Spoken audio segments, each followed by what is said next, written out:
welcome back to the Why So Series podcast with the mellow opening. I'm your host, Brandon. We got Stephanie from the Mocha Minutes podcast and Devin with us today. And we are back for a movie review of probably the best Valentine's Day film I've seen in a while. The Photographs, starring Lakeith Stansfield and Issa, directed by Stella Meggy. A series of intertwining love stories set in the past and in the present. That is a terrible synopsis. But that's what it says on here. Brandon, hold on. Before we go there, like what is one of your favorite Valentine's Day movies? My favorite Valentine's Day movie before this was Happy Death Day. Okay. Really? And Happy Death Day to You. Both of those movies were great. I love them. Wow. You didn't like those movies, Stephanie? I've never seen them. Oh, yeah. I've never seen them either. You know, those cheesy little horror movies are usually bad. Those were actually good. They both were good. Oh, okay. That's good to know. That's good to know. Wow. I was gonna say Valentine's Day. That was really good. I saw that on Valentine's Day, so that was cool. Stephanie, what do you think about 2009? What'd you say? What do you think about this film? I really liked it. I really loved how simple it was. That's why I really liked it. Just like I loved it. It was beautiful. It was all these beautiful black people. The music was amazing. I really liked it. It's Devin. What about you? Again, like Steph said, to see black people like shot well, like as far as the lighting, and then just to see black people not in, torture porn or just, traumatic experiences and shit, like, and just see a simple story, like, because we can be in love too. We can be museum curators and writers and shit like that. Mm-hmm. Like that shit is just beautiful. And for me, like I'm at a place in my life where like I'm trying to pursue relationships, and it had me in my feelings a little bit, and like it made me more introspective as watching the movie. So like I really enjoyed it. Mm-hmm. And then you have to love the city of New Orleans. If you've ever been to New Orleans, the way that city is, the life of that city comes through in this movie, and it made me feel like I want to go back to New Orleans, and I will pretty soon. But yeah, I loved it. I loved the movie, and I love what it meant to me. Yeah, I walked out of this movie and I said, yeah, this is the type of movies we should be getting. Like, oh, absolutely. This is the type of movies we should be getting. And I know there's this whole thing online with pro Tyler Perry people and anti Tyler Perry people, but the one thing about him is that his movies are all the same, and they all are a certain type of way. And if for some people that's their thing, and a lot of those people they grew up with it, or they saw the plays and they just kind of stuck with it. But for a lot of other people, it's like, Tyler Perry gets great actors in a lot of his movies. You can do more with those actors and actresses. And this film was stripping away all the extra stuff and basically just telling a love story between two people, and a love story that, in fact, did not end in a way that was cliche. It ended in a way that was real. Like, I'm someone who was in a long-distance relationship. Like, my wife lived in Arizona. I lived in Baltimore before we got married. And we ended up dating for a while from a distance, and then I moved to Arizona together. And we got together and we made it work. And that happens all the time. People make that stuff work. And you don't see those stories told in that fashion on here unless there's like some big blow up. Usually there's some big blow up or some traumatic event or something that triggers something. And somebody do some fuck shit. Right. This one, it was just like a real discussion. I won't even call it an argument. Just like a real discussion. Like, this is exactly what people in that situation would do. 100%. 100%, yeah. I felt it to be very, very real. Is it a perfect movie? No, it's not a perfect movie, but it doesn't need to be a perfect movie. It was a very enjoyable film that felt authentic. But I will say this because I've been rambling a little bit. It is funny to me because I feel like Lakeith Stanfield and Issa Rae were playing Lakeith Stanfield and Issa Rae. Because Issa Yeah, Rae those always those are the people plays they the are. awkward black Like girl, like in everything. She was so awkward at times in this film, and it's so funny and good. But I was just like, Issa Rae's playing Issa Rae again, but she was good. She's good at it, and also she looked like incredible in this film. amazing, what Gore, amazing. just oh my god, I love that Issa is, because I think that's what I heard about the acting, and I was just like, I like the acting because I think we have this weird idea of how a black woman should act as if life isn't awkward, and for a lot of times, like sometimes you're just awkward because like I don't have the right words, I don't know how to say this, I don't know where to put my hands. It's like that just makes you human, and it's like I love it. Every bit of it. Every bit of it. So Um, the basic premise of this film is Michael, Lakeith Stanfield's character, was doing a expose or a story on what was his name, Isaac, who's played by Rob Morgan. No, who was old Isaac being played by? Yeah, he's an Rob amazing Morgan. actor. Yeah, right more. Yeah. He was being played by Rob Morgan, and he was essentially doing a story on him, and there was this photograph of this woman who was a photographer, a famous photographer in New York, and he kind of took that photograph and went back and met up with her daughter, and her daughter is May, who's been played by Issa Rae, and Okay, hold on. Stop. I don't want like so. The photographer was taken by a famous photographer that's what I said. after. No, you didn't say that, did you? Yes, I apologize. He My did. bad. My bad. I I don't know said what. it was taken by a famous photographer, so he went back to New York and met up with the photographer's daughter, May, who's Issa Rae, and from first sight, they kind of had a connection and kicked it off, and that kicked off the whole film. So that's essentially the that's the real plot of the film, not the bullshit that was on IMDb. So, Steph, usually in films they have some type of, and especially in romantic comedies or dramas, they have some type of like thing that instigates the meeting of the two people who are going to be the focus of the drama. What did you think about how they did it in this film using Michael's job as a reporter and this photographer and kind of all that together for them to meet up? I really thought it was cute, and it gave me like rom com vibes, and I was like, yeah, because that's what happens in rom coms. It's like, oh my gosh, I'm working, and bam, it just happens. I meet the person that I'm supposed to be with. I'm like, I thought it was super cute. But it also felt organic. You know what I mean? Like that's an Yeah. organic situation. Like because you don't even think that wow, she's a gorgeous museum curator, and you're just thinking like she just brought me these pictures of this artist. I mean, of this Mm-hmm. photographer, and then we end up just having that rapport, and it Mm-hmm. kicks off from there. And the crazy thing about it, though, I love this shit is because it's so real and it's so black and it's so New Orleans. Like, yo, I offered you broiled crabs, bro. You gonna eat this shit? Like, you know what I mean? 'Cause like that shit, like the little things and the little accent of the blackness in this movie Yeah, just his made it special.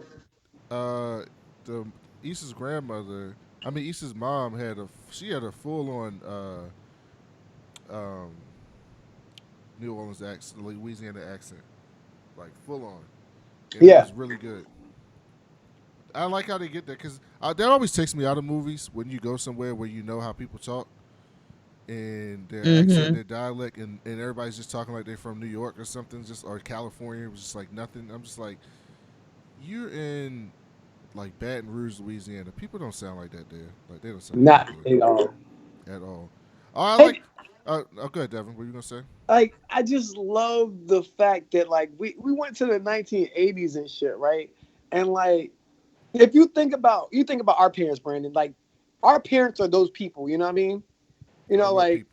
that shit it resonates with you, like yo, if you knock somebody up, you want to marry that woman, you know what I mean? Like for our parents' generation, or like Oh if yeah.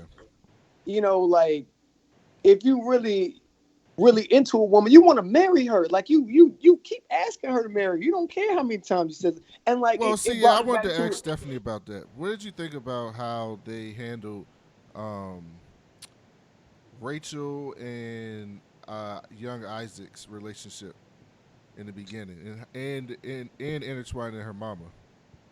Rachel, Isn't that Who's her Rachel? mama's name? No, her mom's not Rachel. Christina. Christina, yeah, Christine, yeah. Christina. I My bad. was like, Oh who's no, Rachel Rachel? was the girlfriend, like Issa Rae's girlfriend. Christina, yeah. Yeah, Rachel and Andy. That's what. That is so Christina, funny. I was like, Rachel. I was like, who the fuck is Rachel? I was like, Rachel. Christina and Isaac when they were young.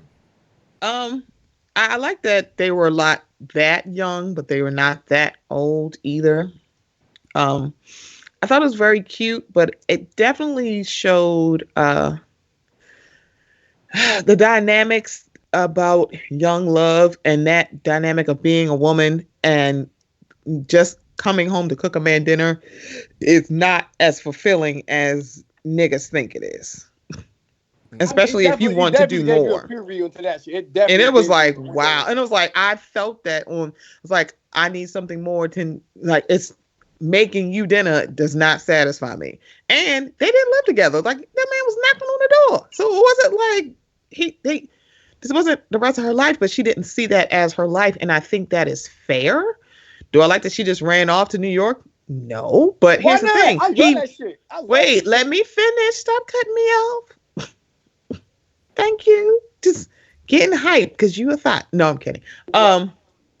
So the thing about it is I think she ran off because she knew he wasn't going to just leave. For him, she was enough and he wasn't enough for her.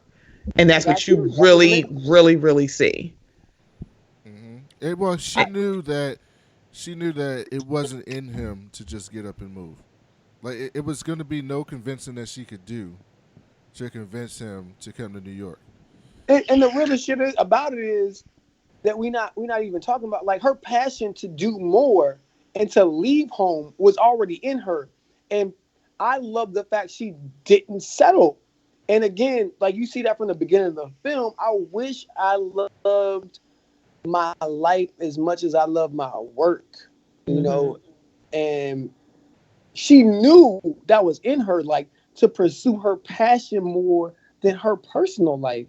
And her unapologetic way of just following her passion is, I don't know, I still feel some type of way about Kobe Bryant just not being here anymore. And, like, I still haven't really worked through that shit. But just knowing people that have that passion, that burning desire to be the best at what they are, just, it makes me feel like a type of way. And, like, when I saw that, I was like, you know what? And in that time, like, women couldn't really do that because, again, women in the South definitely have a whole, we gotta remember structure. That this wasn't that long ago. This was the late '80s. This was in the '80s. '80s niggas still was doing that, Brandon. They were, Brandon, but the way you're speaking is like the '60s. Like the '60s. Like, no, I don't want to say that, but it's still in the South.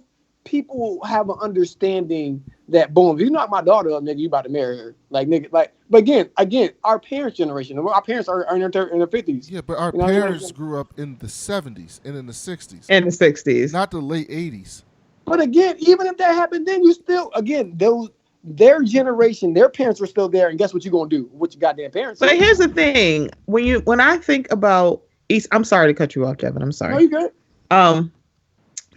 Issa's time frame is my time frame, so it's not that much. Like, she's a little bit younger than I am, or her character, and I'm like, so that wasn't that far off. She's in her early 30s.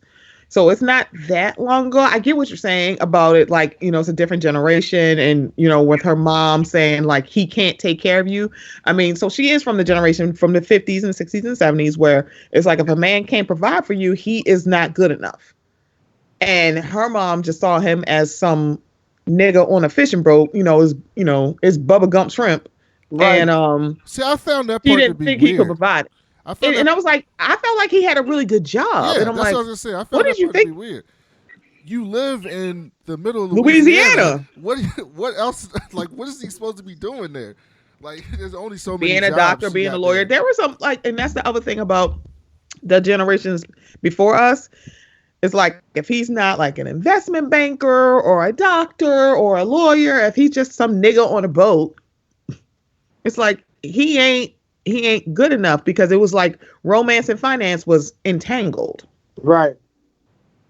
So it's like her mom was like, it was like weird, but I understand Christina with the way that she or loved or didn't love May. It's kind of hard to be that affectionate, loving mother if that's not what you were given. I mean, you can do Right. it, Right. but Because it's you kind know, of like if parents give that's her what you were environment. given, Definitely. Right. right? It was kind of like you could see. I was like, she really didn't have anything to work with because it's not like she had like maybe another family member, like a grandmother or aunt to kind of like offset like her mom's like stern, but not really, nurturing of her. So she didn't have anybody to offset. It was just her mom. So it was like, it was nobody there to teach her how to be a mother. So she can't be a mother.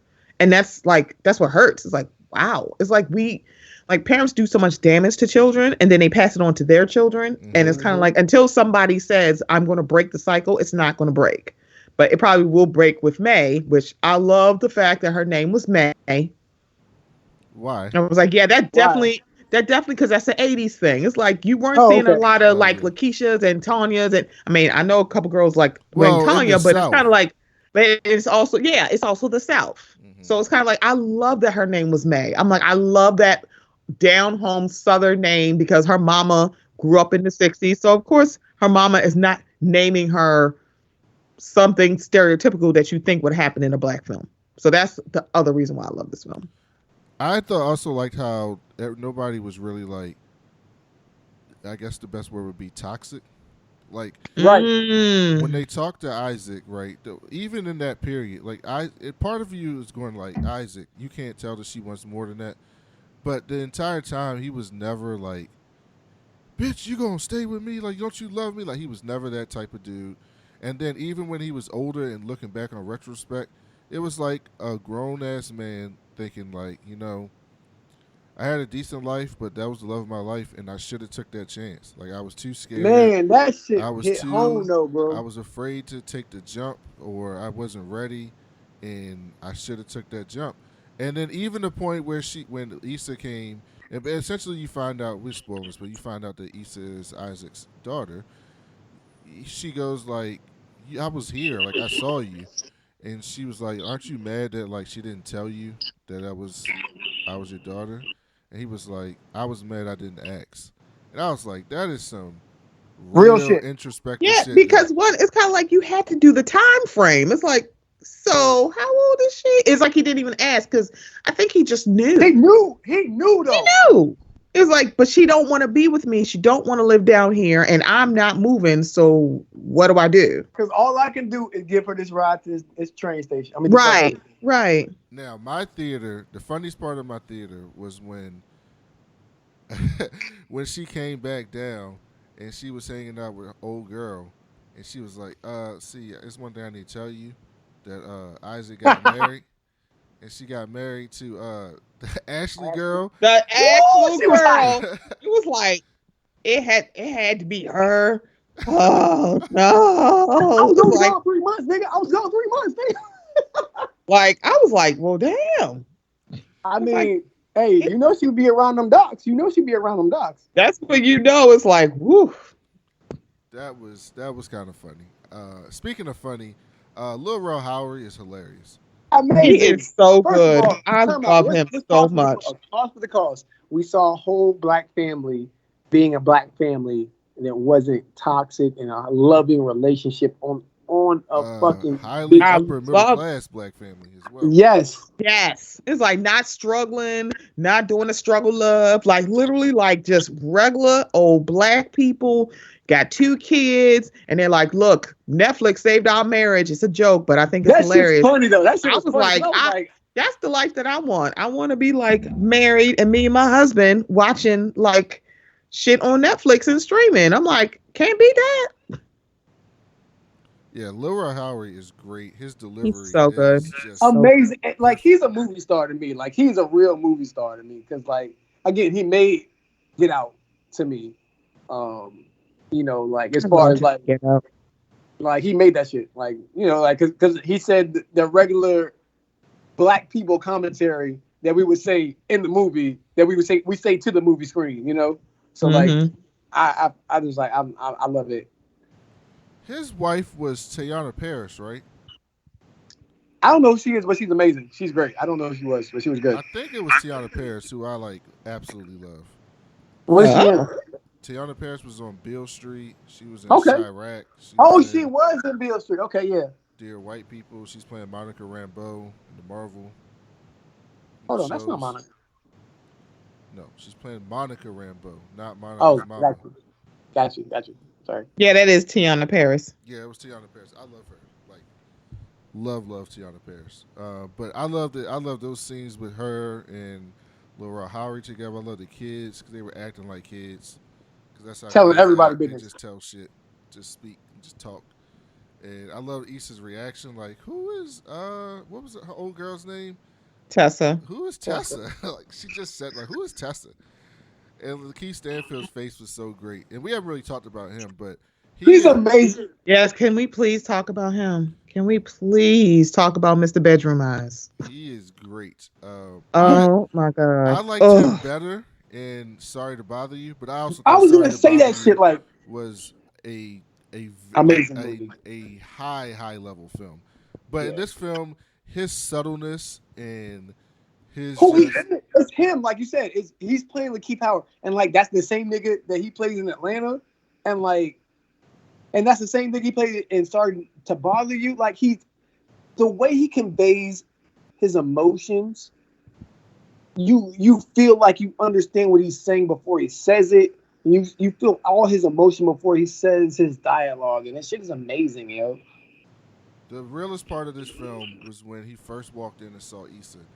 And he was just, and it was like one of those things where it's like, oh my gosh, she's so fine. Because he just was like taken aback by how fine she was. And I was like, that's so real. Because that's exactly what happens when you see someone you think is that fine. Like, and you weren't like expecting it.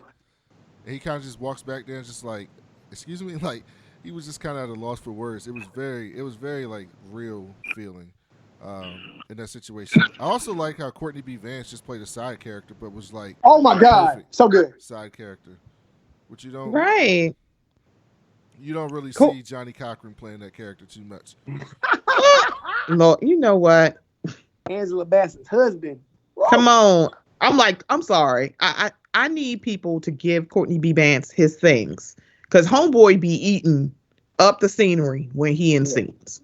He be eating. I'm like, well, damn, Courtney. And his character was one of the best characters of not being toxic because he basically knew. He knew the whole time. He knew the whole time and didn't care. He was just like, because he loved that woman. He loved that woman. And he was like, I'm gonna raise my daughter. And he was even introspective to the point was like, if I should have told you, I'm sorry. Like, I just didn't, she asked me not to tell you. And that's big shit. I was like, that whole film was just a bunch of people acting real. And we get a lot of black films, and you often hear like this idea of like, we need more black films, and we do. But some of the black films that we get, they don't take the care. And if we're living in a world where full equality is when black people can make shitty films and keep getting them put on, that's what Tyler Perry does. He makes terrible films, and they keep making them for him. So, okay. So now, and he also gets really high caliber actors. I'm like, find somebody who don't act well in a Tyler Perry movie. Yeah, he just has terrible writing. And I was about to say those great actors look terrible. So, but you often hear like we need more black films and black films nominated and getting awards and stuff, right? And I agree with that. And there are films that should be there. But also, there's a lot of films that people will be like, "Oh, this film is great," and I watch it, and I just be like, "I'm not trying to be anti-black, but there's a lot wrong with this film. This film is not like an Oscar-winning film. Like this is not not at all. But this is the type of film that you need to have as the level to shoot above, right? So, like, if you want to make your iconic drama, you got to go, all right, the Photograph is the bare minimum that we can make. And then we go from there.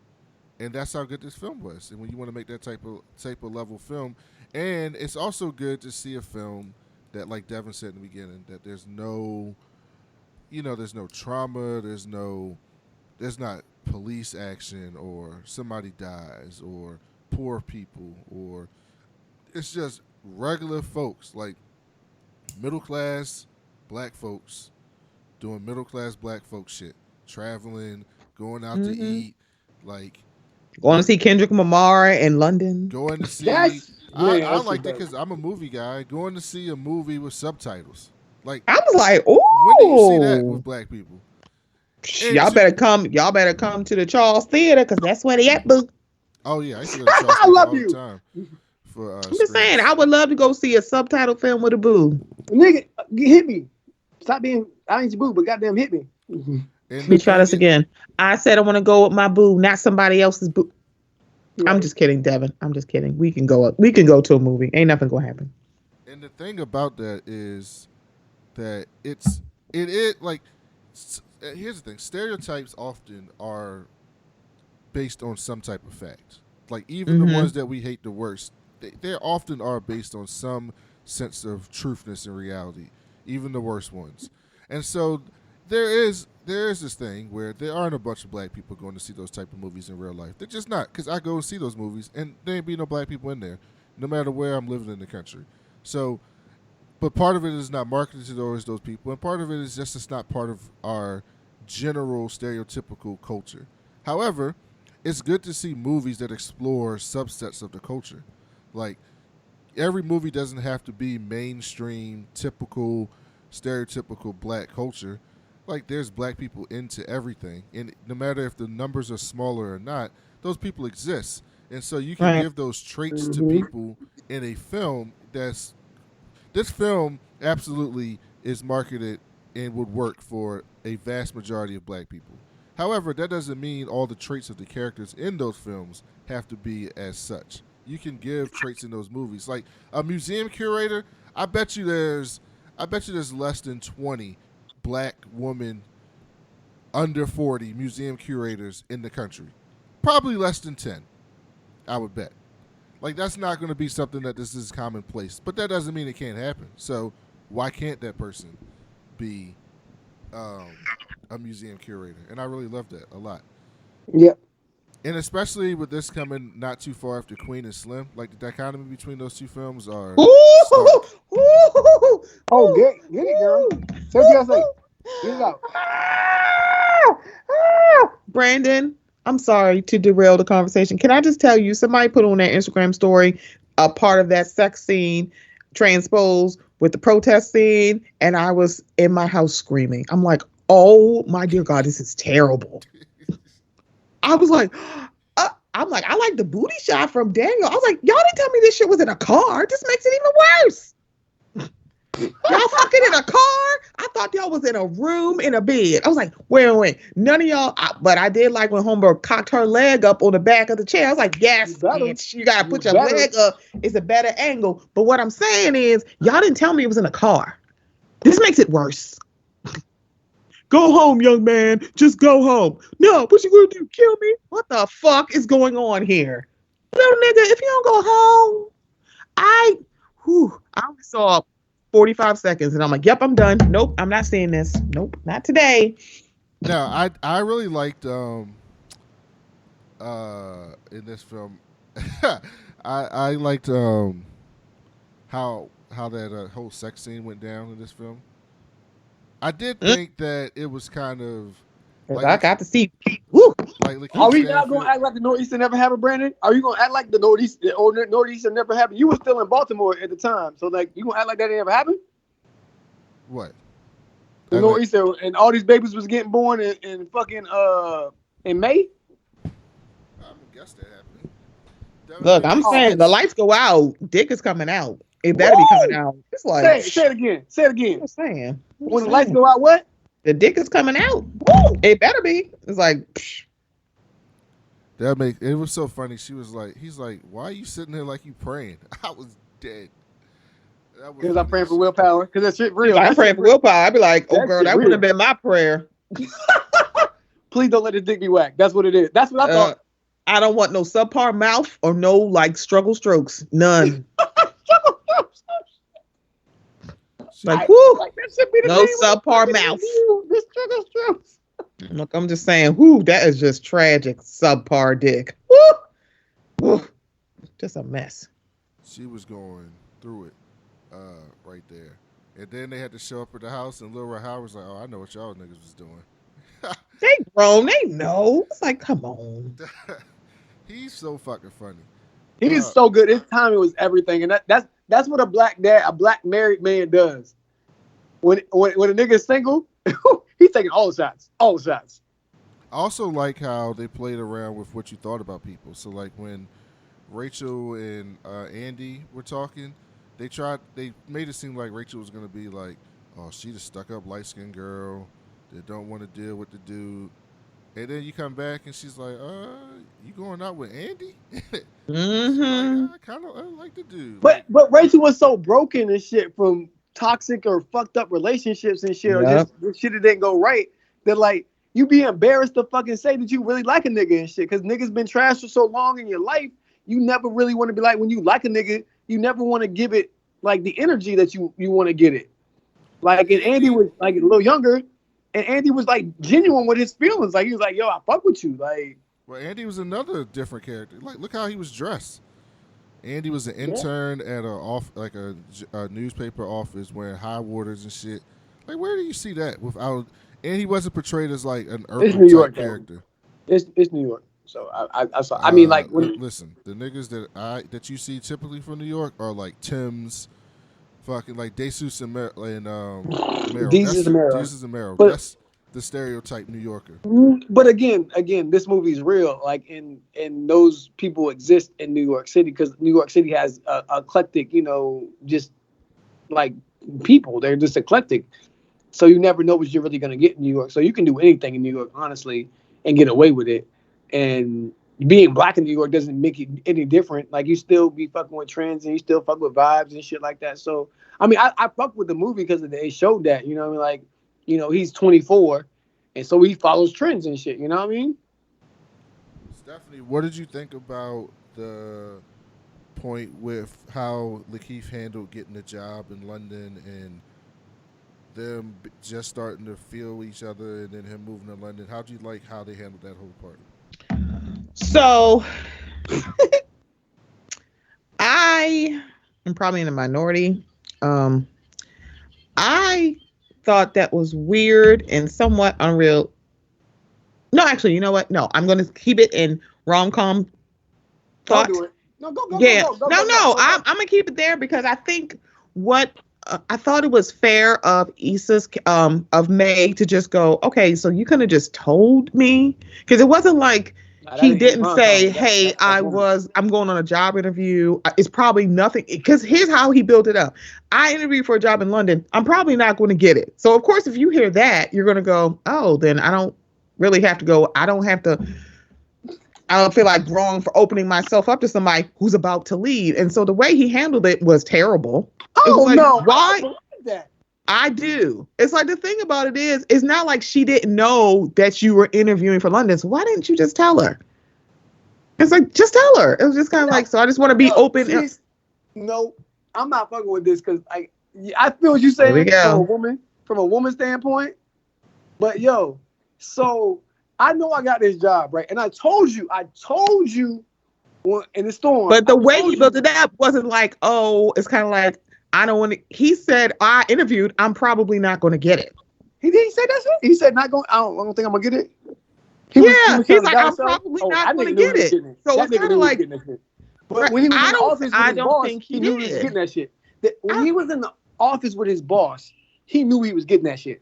But didn't they have a discussion about what would happen afterwards if he got the job at that first time they talked about it? Right. I could have sworn they had a discussion about it. That's what I'm saying. Like, like I might meet. And he said it's probably not going to happen. Because they were sitting in the car, and he was like, she was like, oh, and he was like, listen, I know I'm doing this, but I want to get to know you. And she was like, I want to get to know you too. Because they had a whole discussion about that, so I don't think he was dismissing it. Because they had like a 5-minute discussion afterwards about like, where do you want to go from here?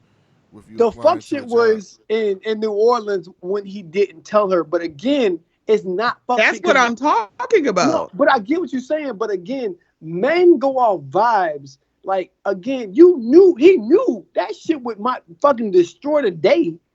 So like, again, he still owed it to her to tell her, but he told her in a point of the day where we had some fun and like we vibing, but we here now. So like I can't disrespect you on a level where I don't tell you. So he did that. So I genuinely like I probably would have handled it that way. So you can call me a fuck nigga or a fuck boy if you want to, but again, I probably would have handled it that way, other than say because he still was fucking tripping balls when he pulled up the fucking Isaac house and then Issa come out. What? Like, so you gotta judge the position. Like, you know, like it's a lot of shit to take in. And then once you go off that, and then the way Issa's and fucking Isaac's character, like this vibe, like because they knew. And the shit about it is they knew. As soon as Isaac saw her at his door, he knew. That's my daughter. I like how he handled that too. I love that shit. Yeah, because it was kind of like when he said her when she said her name, said it's your daughter. He was like, "Oh, hey." It's like, "Oh, hello." You want some more crabs? That's my nigga, yo. I fuck with Isaac, yo, all day, yo. You do be making them boiled crabs. Shit delicious. It's interesting that Isaac didn't have any children. Like he had a wife, and it was like, did his wife die because he didn't have any kids? And it was like, do we know if he had kids or not? That's what I'm saying. I was like, it was super weird because when he was looking at the photos, he didn't mention like May didn't even have a last name. May did have a last name. Yeah, she did have a last name. She had a last name. What was her last name? She was just May. No, she had a last name. She had her whole name, last name. It was her father's last name, but it wasn't Christina's last name. It wasn't Christina's last name. Oh. But what I'm saying what is Lakeith's character's name? Michael. So when he came to when he was looking at his pictures, he didn't mention anything about children. Like he said, "Oh, that's a picture of my wife." Oh, and he said, "Oh, that's a picture of Christina Eames," and it was just like, but he didn't mention anything about children. He had a whole bunch of pictures there. It was like because like the nigga, I think the nigga was fucked up the minute he saw her in New Orleans for the last time.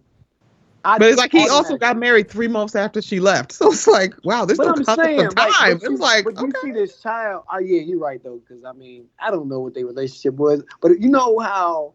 Like, this is why I was in my feelings, because, like, you know how, like, you really had that person you feel something for, and, like life happens, and circumstance happens, you never take that chance, and you always have that what-if feeling. Not regret, but what-if feeling, you know, and a matter of fact, I just had this shit happen in my fucking Instagram inbox the other day, and it shit was crazy. Okay. And, like, I thought I was going to marry that girl. She was everything to me. But, you just look at it and you're like, damn, what if? And like, that's his life right now. So you what if and you really never feel for the person you actually with because they always second place. And you already knew Ashley was second place from Jump Street. Cause Ashley was out here just fucking trying to shoot her shot. She James Harden. She was fucking 11 for 50, you know what I mean? Like, but she shot them shots. And a nigga was, you know, absent-minded, and nigga, you know, she was gone. So then the nigga was like, you know what? At least she showed me the attention I need, and this person has left me and ain't said shit to me. So guess what? I'm gonna be loved. Because everybody want to be loved. Everybody want to have somebody. And that's a real thing. So I felt that from him, you know what I mean? And like, when you in it, you in it, you know what I mean? But again, you drop the person off, and you know that's your fucking daughter. In your heart of hearts, and your being, in your bones, you felt that shit. And you like, can I get out the car? And she said, no, I just need you not to get out the car. Nigga, because you know you was going to break down and tell this is your daughter. She knew she was going to do that shit. Mm-hmm. So, like, real shit. Like, her strength, like, Christina's strength in this whole movie is amazing. And black women are fucking amazing, and I fucking love black women. They're fucking superheroes all day, every day. But, again, for her to follow the same path her mother followed and not tell niggas she was sick, that shit is real. Yes, because you know the old it gets passed down. Yeah, because you know old black men ain't never going to the fucking doctor. Them niggas be on their deathbed and they saying shit. Like, I tell my daddy every day, you better go to the doctor. Like, because he's from that generation. Like, I don't fuck with that shit. But, like, again, I understand where it comes from. But, again, Like it's a real thing. So like knowing that's a real thing, you gotta fucking say some shit. And these niggas had so prideful. Old generation before us is so prideful and what they wanted niggas to believe about them that they did shit like this. Like, oh, I'm sick, but I don't want a nigga to know I'm sick because I don't want a nigga to feel bad for me. I don't want a nigga to feel like no weakness for me. I don't want no nigga to do extra shit for me because I'm sick. And that's a real thing. I don't when it comes to Christina, I don't even know if it was that deep, quite frankly. But again, what Courtney Van said, she didn't know how to be a mother, so she tried to show you an example of a strong woman. That's real shit. What I'm saying is, I think when it comes to her just not telling anybody, I think it was more because she just closed her own self off to everybody. I can get it down.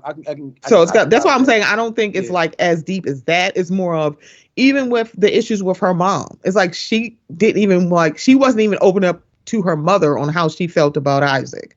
She just kind of let her mother say whatever she wanted. But again, like even her own mother didn't tell her that she was sick. So it's kind of like you do what you know. Her mother didn't tell her that she was sick.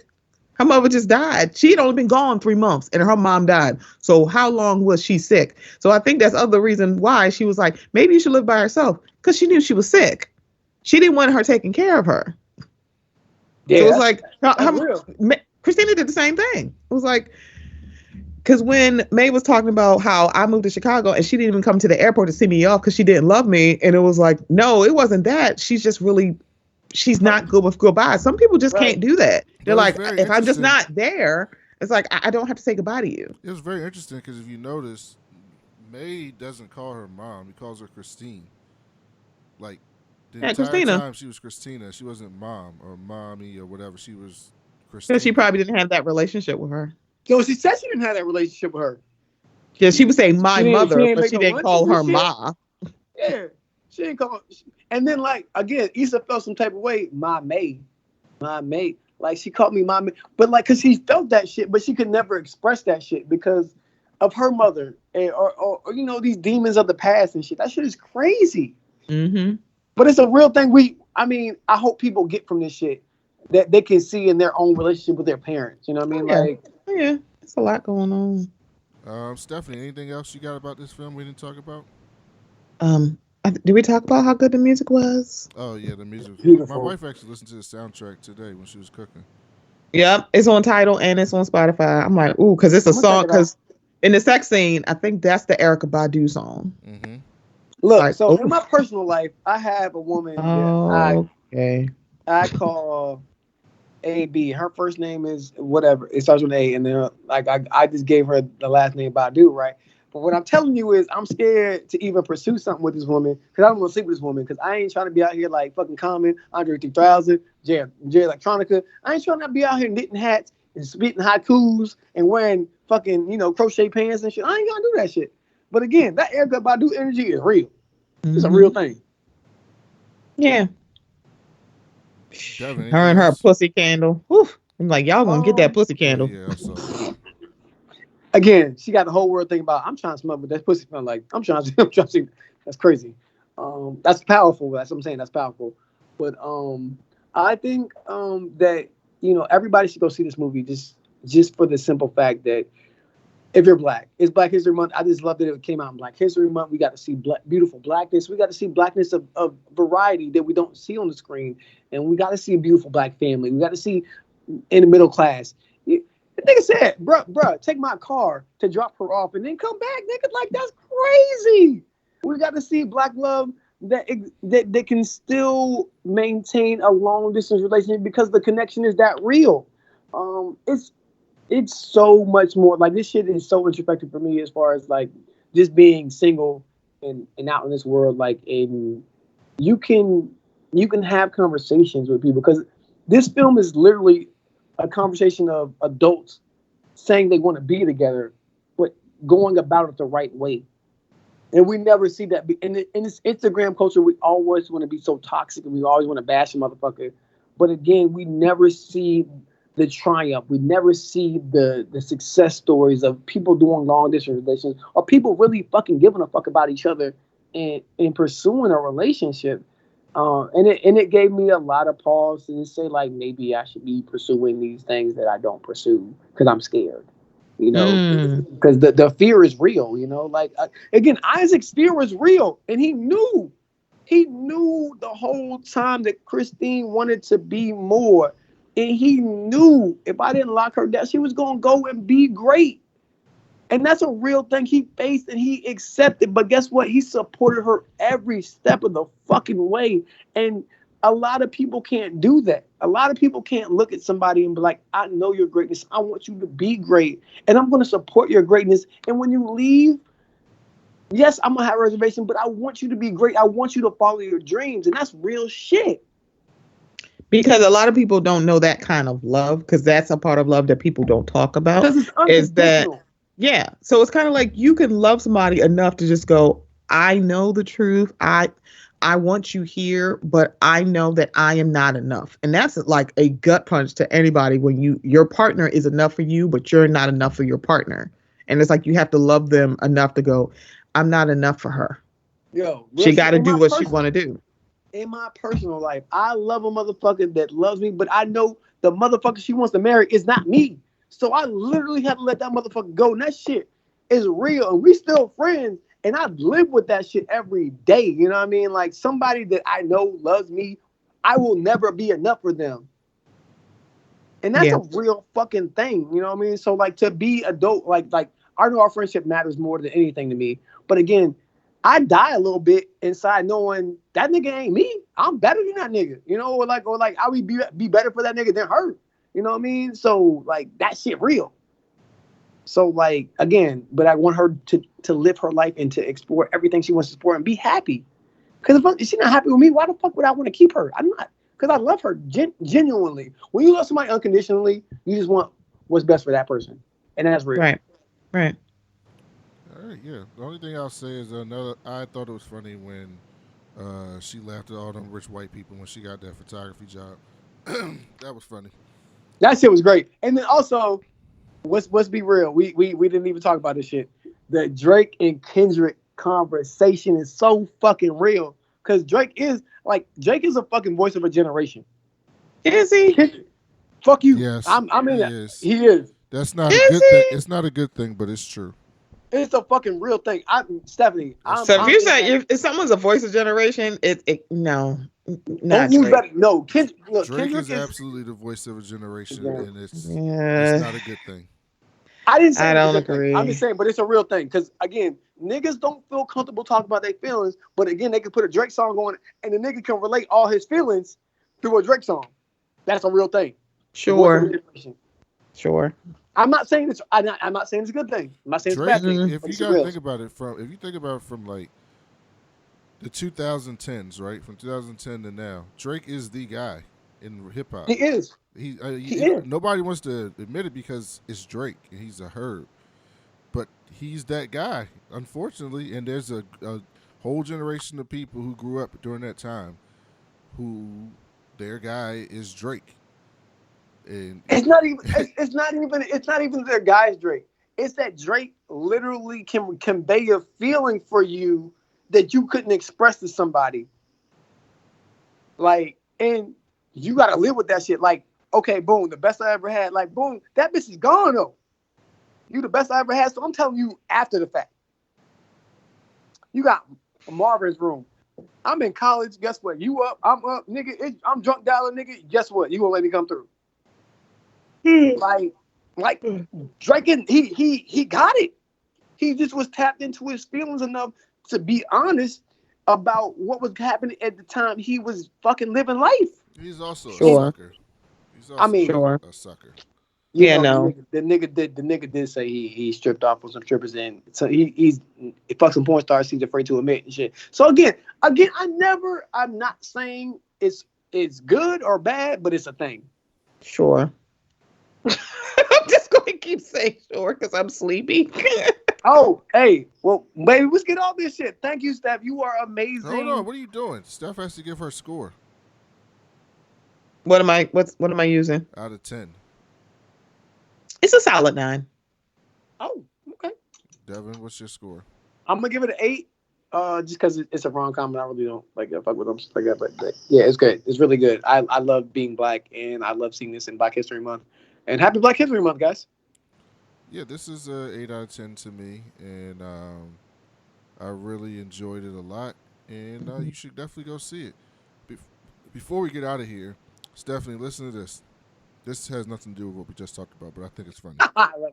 Okay. There's a concert coming up in May. Okay. Is this the Mike Jones concert? What do you mean the Mike Jones concert?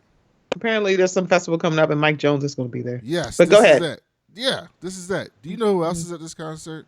Who? Lauryn Hill, Oh! Usher, Ludacris, Lil Jon. You say Usher? Yes, Usher. Oh!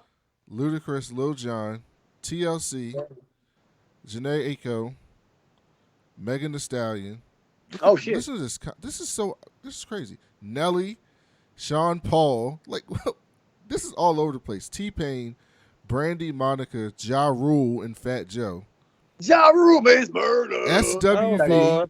SWV, Lil Kim, Foxy Brown, Genuine, Drew Hill. Woo!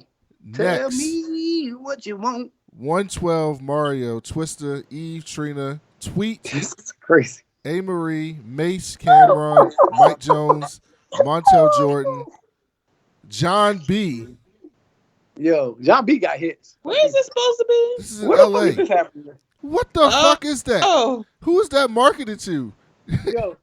Yo, Every nigga in LA, apparently. I'm getting money. This is what happened because everybody's going that shit. Everybody. Well, better use Devin's buddy pass so you can get there. I mean, Brandon know he got that all day. So I just had to get that in because I looked at that lineup and I said, that is so far across the spectrum of black artists. Before we get off this shit, what y'all think about the new freak thing? It's happening, June 19th. Sir, I told this boy I was sleepy. Sir, can I come back on another show? We talk about freak later. So yeah, go check out the Mocha Minutes podcast. Stephanie, who do you have on this week? So this week, I had on Carolyn and Courtney from the C-Dub show. They were my special guests. The episode will be out tomorrow, and it is dedicated to the memory of Trilificent from the Flawless Noises Media Podcast Network. Sorry for your loss, Steph, because I know that he was definitely special to you. I definitely. So go check that out and follow Stephanie on social medias. And subscribe to the Mocha Minutes podcast, and we'll have Stephanie on soon for either another episode or another movie review, but it won't be too long like last time. And yeah, buddy. Thank you all for listening, and we'll be back soon. Talk to you later.